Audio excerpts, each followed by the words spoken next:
बहू, तुम पागल हो गई हो क्या? पता नहीं कौन है ये औरत, कहाँ से ले आई है और तुम इसे घर ले आई। सासू माँ कमलेश देवी की आवाज़ पूरे आंगन में गूंज रही थी। दरवाजे पर लगभग 70 साल की एक बुजुर्ग महिला चुपचाप खड़ी थी।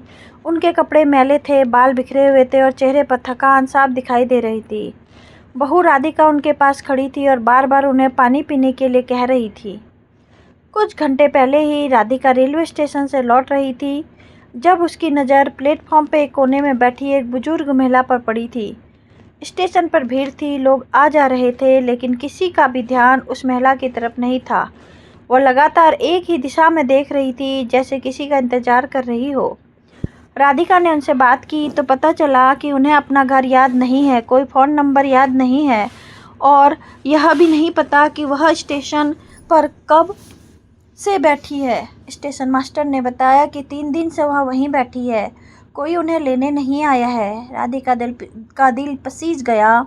वह उन्हें वहीं छोड़ नहीं पाई और अपने साथ घर ले आई, लेकिन घर पहुंचते ही विरोध शुरू हो गया। कमलेश देवी को वह बिल्कुल पसंद नहीं आया।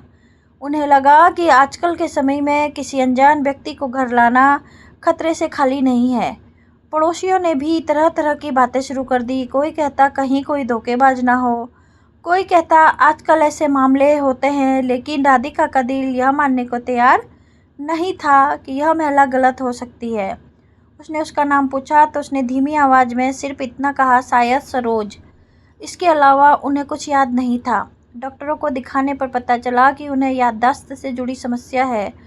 संभवतः किसी सदमे के कारण उनकी स्मृति का सबसे बड़ा हिस्सा खो गया है। राधिका ने उनका नाम सरोज अम्मा रख दिया और उनकी देखभाल शुरू कर दी। वह उन्हें समय पर खाना देती, दवाइयाँ देती और उनके साथ बैठकर बातें करती। धीरे धीरे सरोज अम्मा भी उनसे घुलने मिलने लगी, लेकिन घर के बाकी लोग अभी भी दूरी बनाए हुए थे। दिन बीतने लगे। सरोज अम्मा घर के छोटे छोटे कामों में हाथ बटाने लगी। कभी बच्चों को कहानी सुनाती तो कभी तुलसी के पौधों में पानी डाल देती। घर के बच्चे उन्हें अब बहुत जल्दी जुड़ गए, लेकिन सबसे ज़्यादा बदलाव कमलेश देवी में आया। शुरुआत में जो महिला उन्हें घर में निकालना चाहती थी, वही अब उनकी बनाई हुई चाय पीने लगी थी। सरोज अम्मा के व्यवहार में एक अजीब सी गरिमा थी। वह बहुत शालीनता से बात करती थी। खाने की मेज पर बैठने का तरीका अलग था और कई बार ऐसी बातें कह देती कि जिनसे लगता था कि कभी उनका संबंध किसी बड़े और संपन्न परिवार से रहा होगा, लेकिन उन्हें खुद अपने अतीत का कोई स्पष्ट याद नहीं था। करीब 2 महीने बाद एक दिन राधिका घर की सफाई कर रही थी। सरोज अम्मा की पुरानी शॉल के अंदर उसे एक छोटा सा लॉकेट मिला। लॉकेट काफ़ी महंगा लग रहा था। उसने एक परिवार की पुरानी तस्वीर थी, उसके पीछे एक नाम खुदा हुआ था, सरोजनी प्रताप सिंह। साथ में ही एक शहर का नाम भी लिखा था। राधिका की उत्सुकता बढ़ने लगी। उसने इंटरनेट पर खोजबीन शुरू की।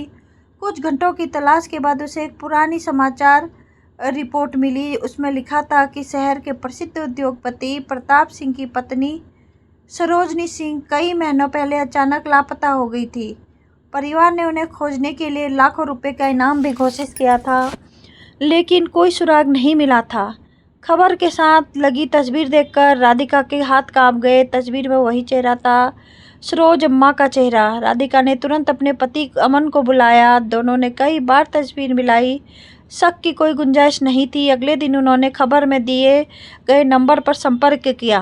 फ़ोन उठाने वाले व्यक्ति ने जब सारी बात सुनी तो कुछ देर के लिए चुप हो गया, फिर बोला, हम कल ही आपके घर आ रहे हैं। अगले दिन 2 बड़ी गाड़ियां उनके घर के सामने आकर रुकी। उनमें से कुछ लोग उतरे।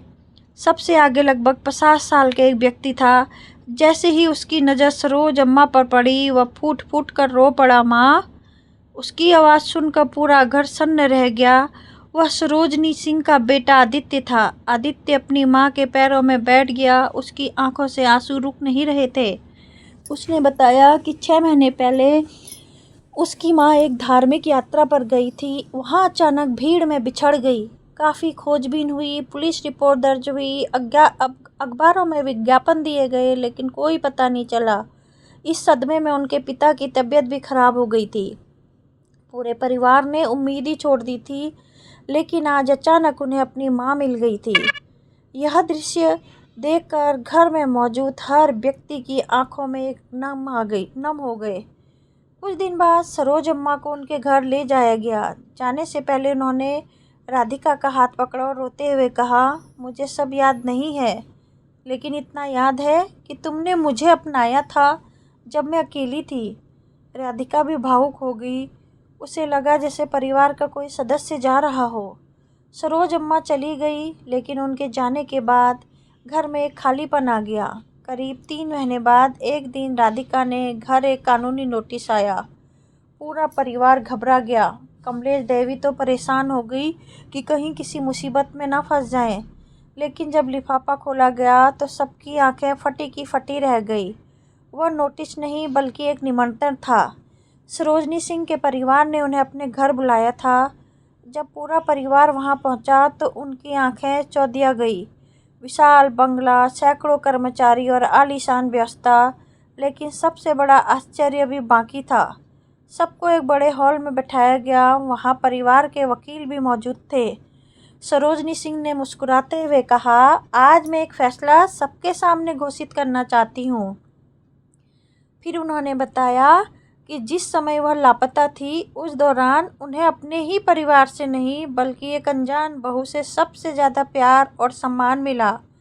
उन्होंने कहा, राधिका ने मुझे सड़क पर नहीं छोड़ा। उसने मेरे कपड़े नहीं देखे, मेरी हालत नहीं देखी, उसने सिर्फ इंसान देखा। पूरा हाल खामोश था। इसके बाद वकील ने दस्तावेज पढ़ना शुरू किया।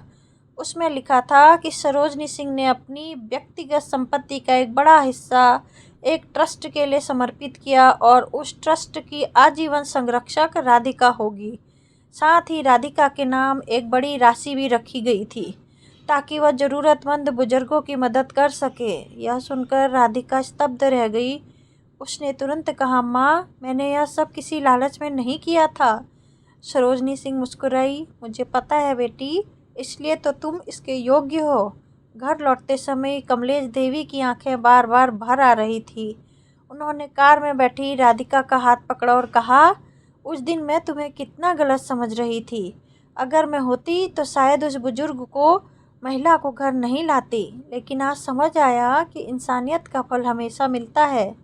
कुछ महीनों बाद राधिका ने उसी राशि से एक संस्था शुरू की जहां लावारिस और ज़रूरतमंद बुजुर्गों की देखभाल की जाने लगी। धीरे धीरे वह संस्था पूरे शहर में प्रसिद्ध हो गई। कई बुजुर्गों को नया घर मिल गया, परिवार मिला और जीने की नई उम्मीदें मिली। उद्घाटन के दिन सरोजनी सिंह भी वहां मौजूद थी। उन्होंने मंच से कहा, मुझे मेरी बेटी जन्म से नहीं मिली थी, लेकिन भगवान ने मुझे राधिका के रूप में दे दी। पूरा हॉल तालियां से गूंज उठा। राधिका की आंखों में आंसू थे। उसे एहसास हुआ कि उस दिन रेलवे स्टेशन पर किया गया एक छोटा सा फैसला कितनी बड़ी खुशियों की वजह बन गया। उसने सिर्फ एक अकेली बुजुर्ग महिला की मदद की थी, लेकिन बदले में उसने एक नया रिश्ता, ढेर सारा प्यार और सैकड़ों लोगों की दुआएं मिल गई थी। दोस्तों, अगर आपको कहानी पसंद आती है तो चैनल को लाइक से सब्सक्राइब कर मुझे भी सपोर्ट कीजिए और मेरे छोटे से